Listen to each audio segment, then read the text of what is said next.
Hey there. Thank you so much for wanting to join our Anchor Point Kids team. We are so thrilled to have you a part of our team. I am going to go over a few things that you need to know across all of our teams, and this is just a part of being here and serving at Anchor Point Kids. And the first thing is that our motto is that we are never alone. And the first way that we are never alone, that is in each of our classrooms. We will never expect you to serve by yourself without another adult with you in the room. Even though all of our rooms have security cameras that are monitored, we're never too careful when it comes to you, our children, and our church. And so the second way that you are never alone is in community. When you say yes to joining our dream team, you say yes to a life of community with us. And we utilize an app called GroupMe. And using this app on your phone is a great way to stay connected with our team. We communicate really important things weekly and sometimes even daily. We share prayer requests. We share funny stories that happen while you serve. We also share needs that may come up when it comes to serving. And if you need a replacement or if there's sickness, it's a great way to quickly communicate with our entire team. And so you'll get a request from myself to join that chat on GroupMe. And the second thing I want to go over is we utilize a platform called CCB. That stands for Church Community Builder. And we use the scheduling feature in that website. And so you're going to get an email with a request to serve from Church Community Builder. From the email, you can respond directly to that serving request. You can accept it, you can decline it, or you can ask for a replacement. It's very simple. And then also at the bottom of that email, there's a button that says Manage My Serving. And that is a very, very important button. If you click on that button, it'll take you to your profile. And then from that profile, you can manage your serving. And what do I mean by manage serving?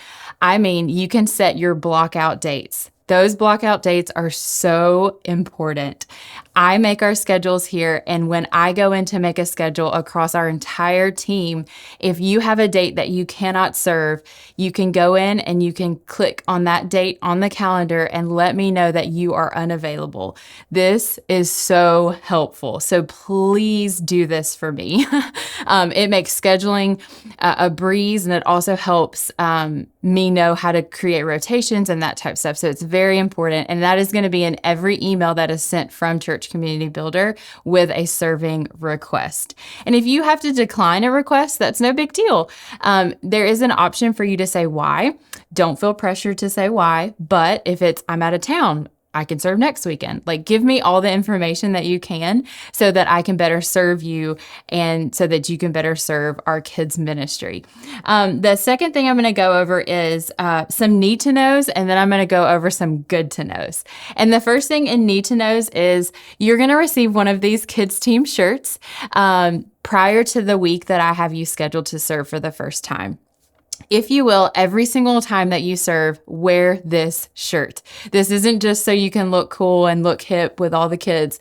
It's for our security people. We have security officers stationed at our kids' areas. They can quickly identify us by our t-shirts. The kids can identify you by your t-shirt, and then other team members can identify you by your t-shirt. So please, anytime that you are scheduled to serve, please wear your kids' team shirt. And the second thing is when you serve, please arrive by 7:45 a.m. Our first service starts at 9 a.m. And I just want you to have time to get here, sit your stuff down. I want to meet you in person if I haven't already. And I want to show you how to check in on our iPads. And when you check in to serve, you're going to get a name tag. And this name tag is very important as well for our security officers. And then I want to walk you through all of that. I want to show you where our Dream Team Central room is. And that's where you can find any snacks that you want, drinks, that type of stuff. And it's a great place to take a break. We'll talk about that in just a minute. And so arrive by 7:45 and I will meet you in the lobby and walk you through all of that. You will check in on iPads every time that you serve, and it is a very, very simple process. We have a VIP meeting that begins promptly at 8:15 in the lobby. Now, what is VIP? Our VIP is vision, information, and prayer. And so this VIP meeting happens every single Sunday morning before our 9 a.m. service. Pastor Todd leads this meeting, and we go over things that he wants to communicate with just the dream team. So it's kind of like an insider information meeting. He'll go over any type of things coming up, things that you need to know. And then one of our staff members will share a quick devotion time. That's our prayer portion. And so this is going to be all of the dream team that is scheduled to serve that Sunday. We're going to meet together, go over things, have a prayer time, and then immediately following that meeting, our entire kids team that's serving that day is going to head to our kids areas in the kids ministry hallway. And from there, we are going to talk team specific. So we're going to talk about anything you need to know for the day, anything coming up, any type of reminders. And that's where you're going to get a walkie-talkie for each room. Now, don't let a walkie-talkie scare you. They are very fun to use, but then also they're very important to use. We use them for mainly checkout. And that's really the only time that you need to have it close by and turned up really loud. The second time that you'll use a walkie-talkie is if you need to page a parent. You're going to use it by walkie-talkieing our guest services team, and they're going to come meet you in the room.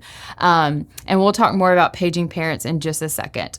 And then let's see what else we need to go over. After first service ends, we ask that you reset the room to create a welcoming environment for our second service kids. And that includes cleaning, wiping, hard surfaces, sanitizing, anything that you notice was played hard with. We need to fix it, reset it, wipe it down, and get it ready for the next service. And then once all of that is done, we highly encourage all of our team members to leave the room for a short break. We know how crazy kids can be, and an hour long with 15 to 20 toddlers or first, second graders is a long time. And so you need a break to decompress so that you can get a breather and be prepared for the next service. And so that break is usually 10, 15, 20 minutes sometimes, depends on how long Pastor Todd or whoever's speaking that day goes in service. And so we do ask that you come back to your room by 10:40. Our next service begins at 11 a.m. And so we want to be there ready to welcome the kids when they are checked in. Then the next thing is when you take your break, you can get a snack, you can get a coffee, you can get a drink, whatever you want. We do encourage that we don't bring any snacks in the rooms. You as the adult can bring in a coffee or a water, just please keep it away from the children. But as far as children bringing snacks into the room, we highly discourage that. If they have a diaper bag, we ask them we put it in their diaper bag for them. And most kids are fine without their snack or their cup for the duration of 45 minutes to an hour.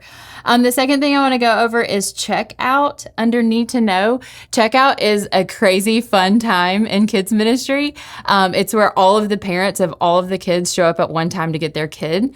And so we try and be as efficient as possible, but then also we try and be as ready as possible. So that means when it's time to go, we need to make sure our kids are ready to go out the door. Shoes need to be on, crafts need to be in hand, all of those things, so that when their name is called on the walkie-talkie, we can send them right out the door. You as a teacher or as a room leader or even as an adult leader in any of our rooms, you will not be walking children to their parents. We have a checkout team that handles that. So we will come to the door and remind you, hey, we need Sally, and she doesn't even have shoes on. We don't even know where her shoes are. So now Sally's parents are waiting on us, and it's just a big mess. So if you can help us out by making sure kids have shoes on and they're ready to go out the door, that is how we are as efficient as possible.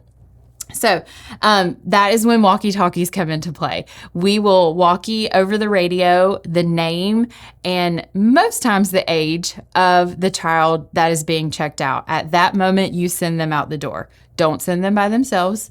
make sure they're with a team member, but they need to be the next up in line. The next thing I want to go over is before you leave for the day. This is after our 11 a.m. service. If you can, do the same process. Reset the room, wipe down any hard surfaces, grab that trash out of the trash can and set it in the hallway. If there's any diapers and a diaper genie, we need to take that out and bring it in the hallway, those type things.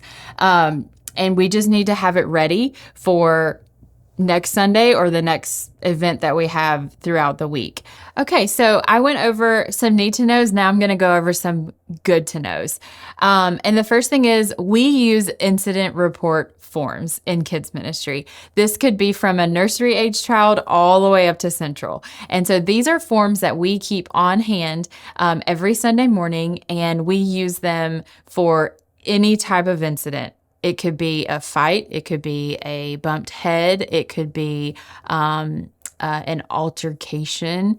It could be anything. And so in the specific classroom that you chose to serve with, we'll get really detailed on when and how to use those. But we do use those. We keep one and then we give one to the parent. And so this just keeps everyone in the know. And if there's a repeated behavior issue, we have record of it and we can come and say, hey, this has been happening for a long time. So can we help each other out and figure out a good plan to move forward? So the second thing that is good to know is paging a parent. When to call a parent and how to call a parent.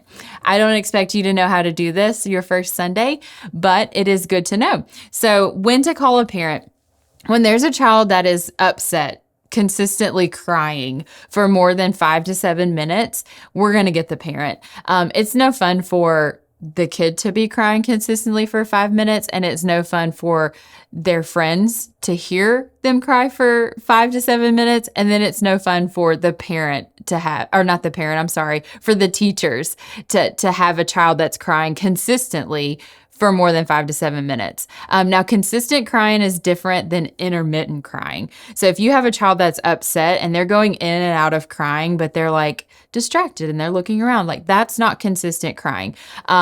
So we'll go over more specifically based on the classroom that you chose to serve in that video. But we do call parents. If we have an issue and we need a parent, we will get them out of church. Now, we want to do everything in our that we are capable of to keep the child with us so that the parent can go and enjoy service. But at the end of the day, these aren't our kids. So, and if the parent is on campus, we're gonna invite the parent into the situation. So, visual sickness is another reason we would call a parent. If a child is throwing up, if a child clearly does not feel well, has a fever, something like that, we're going to go ahead and call the parent. Serious injury, we talked about that, and then behavior issues, we talked about that. How to call. So if you ever get in a situation where maybe you are the one that's on front lines and you're like, okay, I need a parent and I need it now, and my helper is not available to help me get this parent.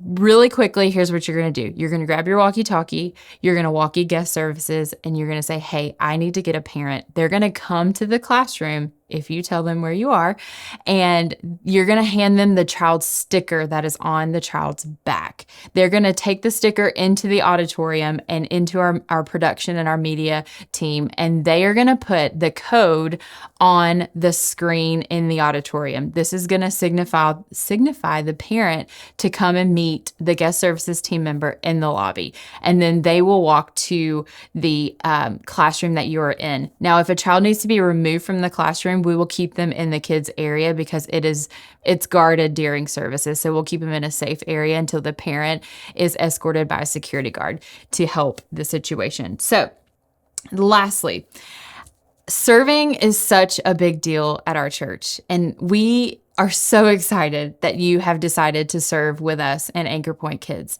Now, it is such a big deal, and we understand that things may come up last minute. If you have children yourself, they may wake up sick. You may wake up sick. There is grace for that. The one thing that we don't have a lot of grace for is no calls, no shows. So if you do not let me know that you are not coming and you do not show up, That is not okay. It is not okay for the team members that you're serving with. It is not okay for the children that are coming that day. So if you can, by all means, please let me know as soon as possible if there's an emergency that comes up and you cannot fulfill the commitment that you made. Like I said, there's grace for the situations where there's emergencies. I have kids myself. I know what it feels like to be scheduled to serve and your kid wakes up sick and you can't show up. That is fine. But it's not okay when we don't communicate. So we thrive on communication on this team. We have an incredible kids team. There are very, very few instances where that has ever happened, where someone just didn't show up and we didn't hear from them. So just want to let that out right in the beginning. We do have an incredible team and we thrive on communication. We always have a saying, lack of communication leads to frustration. And so we don't want to be frustrated with you, and we don't want you to be frustrated with us. And so if there's ever an issue, if there's ever a want or desire to jump off the team or change classrooms, please let me know. I want to serve you as you are serving God's kids. So thank you again for serving, and we cannot wait to have you join our team.